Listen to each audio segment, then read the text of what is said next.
Hey guys, so I'm gonna do the Desmos tutorial. If you didn't watch the plan board video yet, make sure you watch that one before, just to know where we're getting these details.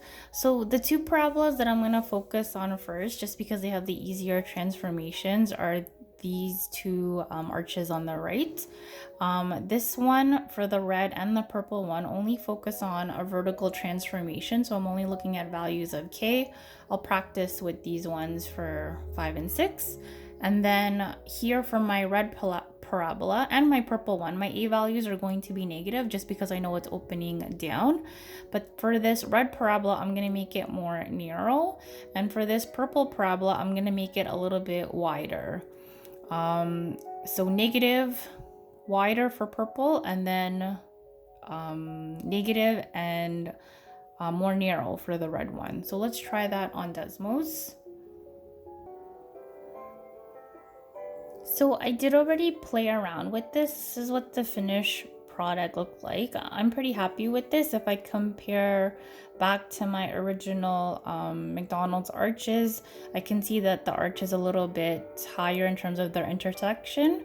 I know that this is increased that middle intersection here, and these ones are lower. So if I go back to a picture, I can see over here that I've accomplished my task, and that should be enough, to be honest. So when I go to Desmos, I'll show you how we created this. So let's open a new tab. This is I have it as a reference, so we'll click Desmos graphing calculator, and then we'll bring up a fresh page. I'm gonna put this in projector mode just so that it's brighter for you guys to be able to see, and then I'll move this around as needed. So that inside parabola that we started off with, let's try typing the original parabola first. You can write X, and you can press this house button, but shift to bring it up, and X squared will give us our original parabola. If you wanted to type it using a keyboard, you just bring up their function up here, and then I have X already here, and if I want an exponent of 2, or any exponent, you can type this button, but this is the only one that we'll be using, so I can see that both those parabolas are there. So for our parabola that we want for the inside, it's supposed to be upside down, and it's supposed to be a little bit more narrow. So I'm gonna actually include a slider. This one, there's gonna be, it says add a slider for A, and this will allow me to transform the graph or move it around, positive or negative, and it's ranging right now from values of positive and negative 10. So I'm actually going to change this color to red just because it wasn't in our picture, and this one I'll make a dotted color, and I'll make this one blue for now. Okay, so for this one over here, if I look at my parabola, because I want it to open down, I know it has to be negative, so here automatically is my negative parabola, and if I want it to be a little bit more narrow, it has to be greater than 1. So I'm gonna make it what we said for pretend. Let's make it 3, and here's my narrow parabola that's opening down.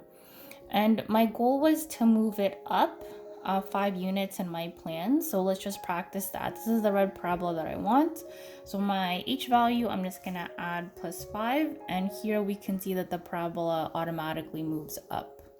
So I'm just going to hide this for now by just unclicking it, and then I'll just focus on this red graph. Now I want an outer parabola here now, so let's do the same thing. We're going to bring up another equation. This one is x to the power of 2. I know I wanted to have a value as well for a that is going to be negative, but a little bit wider. And because we're using different parameters here, I'm just gonna naturally pick b as the next one. And again, we're gonna say we're gonna add a slider so that we can move this around for the shape. So if I wanted to bring it upside down, I know it has to be negative because it's wider. I think the value that we played around before was 0.5. So let's try. 0.5 here for this technically a value, but we're representing it by b. And again, we were going to move it vertically up. So let's move it up just 1 unit just to see what we're dealing with. And it looks like this. Okay.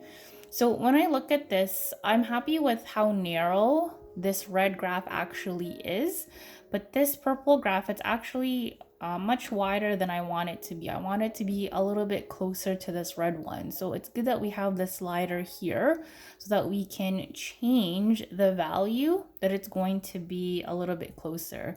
So let's see if we change it. This is making it wider, so let's go in the opposite way. This is at now negative 1.2. So this is actually making my parabola a little bit more narrow than what I wanted it to be wider. So that's okay. And right now I'm happy with this shape. So I'll just keep it here at negative 1.2. And then I'm going to do it again for the other side of the parabola.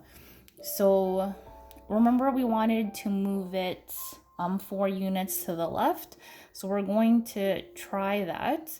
Let's take a parabola and we're going to take the exact same equation as this blue graph, or purple it looks like. I'm going to take the same equation over here and I'm going to actually make them so that they're moving 4 units to the left. So let's change those values. I'm going to go here and write, again, because I cannot use the same a value for doing the transformations for making it wide or skinny, let's just naturally pick C.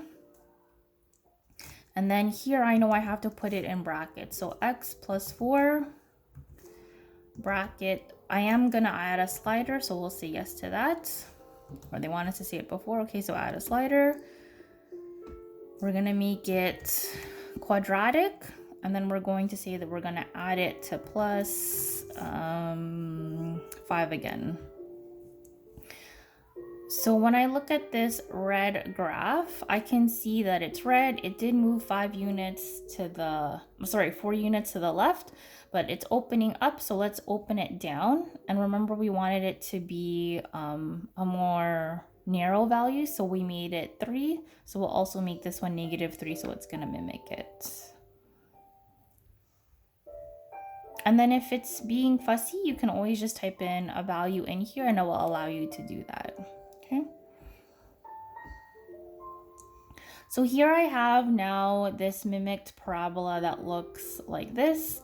And then we're going to do another parabola that will open up like this so I can see that it's intersecting as well. So let's try that again. We're going to do a D value now. This is still going to be x plus 4, moving it 4 units to the left. We're going to make it quadratic. We added our slider for our a value, and this one is now going to be raised 6 units. And then let's move it across like this. This value that we had over here was -1.2, so let's make it the same. So -1.2. Okay. So when I look at this, that's a lot of parabolas. Let's focus on the 2 outer ones. If I want to remove these 2 red inner parabolas, I just have to click on it once, and then it will allow me to look at this picture. Now, because these are lower intersecting than what I want, in the McDonald's arc picture, over here, I actually want them to be increasing a little bit higher. So that means that I want my graph to be a little bit wider than this. So let's make it a little bit wider. And how do I make my graph wider? I just have to make this obviously less than this number. So if we do 1.1, let's see what happens if we change both of them to 1.1. And it's still not high enough that what I want. So if we make it just 1, and we make this just 1, it's still not high as we want. So you can play around with the wideness. I'm actually going to move this parabola. Instead of it moving 4 units to the left, let's see what will happen if I actually just move it 1 unit more over to the right. So let's make it, instead of it moving 4 units to the left, it's just gonna move 3 units to the right. To the left. So let me change these interiors. So I'm gonna make this move now. Just 3 units.